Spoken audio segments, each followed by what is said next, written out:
नमस्ते। आज हम बात करेंगे भारत के इतिहास के एक ऐसे काले दिन की, एक ऐसा दिन जब जश्न का माहौल अचानक गोलियों की गूंज में बदल गया। एक ऐसा हादसा जिसने हमारी आजादी की लड़ाई का रुख ही मोड़ दिया।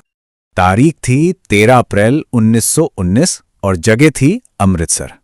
ये सिर्फ एक डेट या एक लोकेशन नहीं है, ये भारतीय इतिहास का वो जख्म है जिसने, कहना चाहिए, पूरे देश की रूह को हिला के रख दिया था। तो सवाल ये है कि आखिर ये सब हुआ कैसे। इसकी शुरुआत होती है एक त्योहार के दिन से। एक ऐसा दिन जब जश्न का माहौल ब्रिटिश सरकार के एक बहुत ही जालिम कानून के खिलाफ उठ रहे गुस्से से टकरा गया। बात है 1919 की। ब्रिटिश सरकार एक नया कानून लेकर आई, रॉलेट एक्ट। अब इसे काला कानून क्यों कहा गया?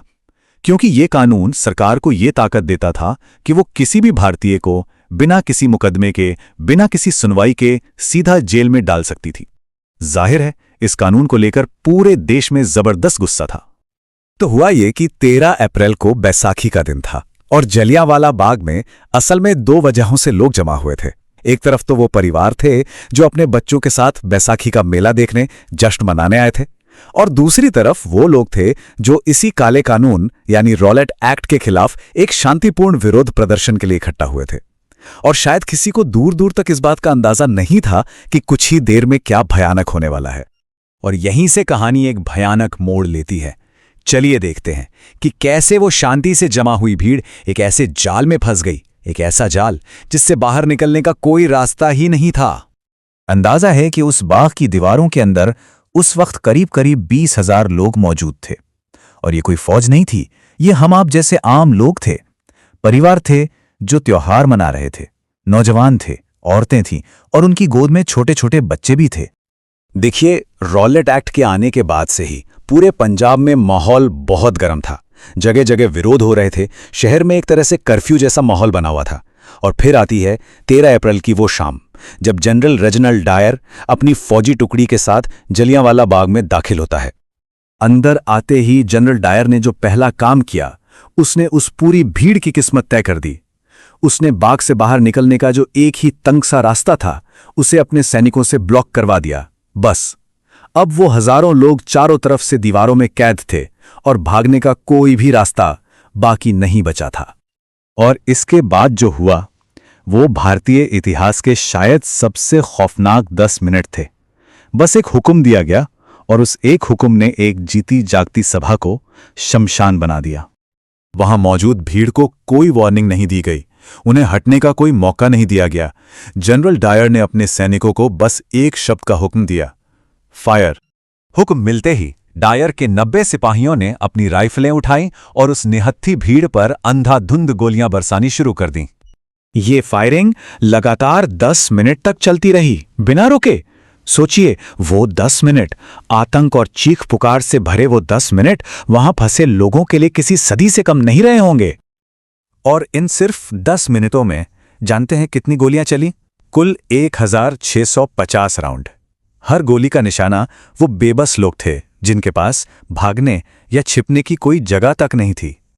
जान बचाने की उस अफरा तफरी में लोग इधर उधर भागे। कुछ ने दीवारों पर चढ़ने की नाकाम कोशिश की और बहुत से लोगों ने गोलियों से बचने के लिए बाग के बीच में बने कुएं में छलांग लगा दी। वो कुआं जो बाद में शहीदी कुआं कहलाया, लाशों से भर गया था। अब बात करते हैं आंकड़ों की। ब्रिटिश सरकार ने जो ऑफिशियल आंकड़े जारी किए, उनके हिसाब से 379 लोग मारे गए और 1200 से ज्यादा घायल हुए। लेकिन भारत में जो अनुमान लगाए गए, वो कहते हैं कि मरने वालों और घायलों की असली संख्या इससे कहीं कहीं ज्यादा थी। इस नरसंहार की खबर ने सिर्फ अमृतसर को नहीं बल्कि पूरे हिंदुस्तान को झकझोर कर रख दिया। ये वो चिंगारी थी जिसने आजादी के आंदोलन की आग को और भी ज्यादा भड़का दिया। इस हैवानियत के खिलाफ आवाज उठाने वालों में सबसे आगे थे गुरुदेव रविंद्रनाथ टैगोर। उन्हें ब्रिटिश सरकार से नाइटहुड की उपाधि मिली थी। उन्होंने वो उपाधि लौटाते हुए कहा कि ये सम्मान अब उनके लिए शर्म का एक तमगा बन गया है।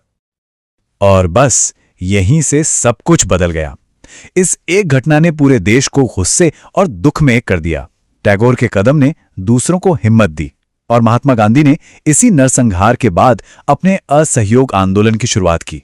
कहना गलत नहीं होगा कि जलियांवाला बाग ने आजादी की लड़ाई को एक नई ताकत, एक नई दिशा दे दी।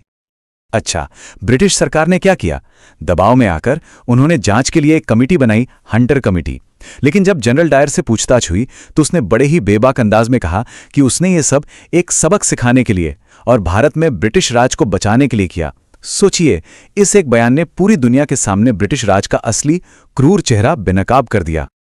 जलियांवाला बाग की कहानी सिर्फ किताबों में दर्ज एक घटना नहीं है, ये एक ऐसा जख्म है जो आज भी हमारे देश की यादों में जिंदा है।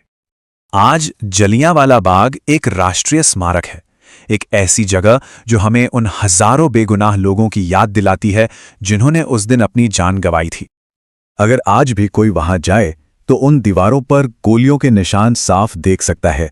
वो निशान उस 10 मिनट की दहशत की खामोश गवाही देते हैं। वो आज भी उस जुल्म की कहानी सुनाते हैं। तो जलियांवाला बाग हमें क्या सिखाता है? यही कि हमारी आज़ादी कितनी कुर्बानियों के बाद मिली है। और ये कहानी अपने पीछे एक बड़ा सवाल छोड़ जाती है कि इतिहास की गूंज भविष्य को कैसे चेतावनी देती है। शायद इसका जवाब यही है कि ये हमें याद दिलाता है कि जुल्म के सामने चुप रहना कभी भी एक ऑप्शन नहीं हो सकता।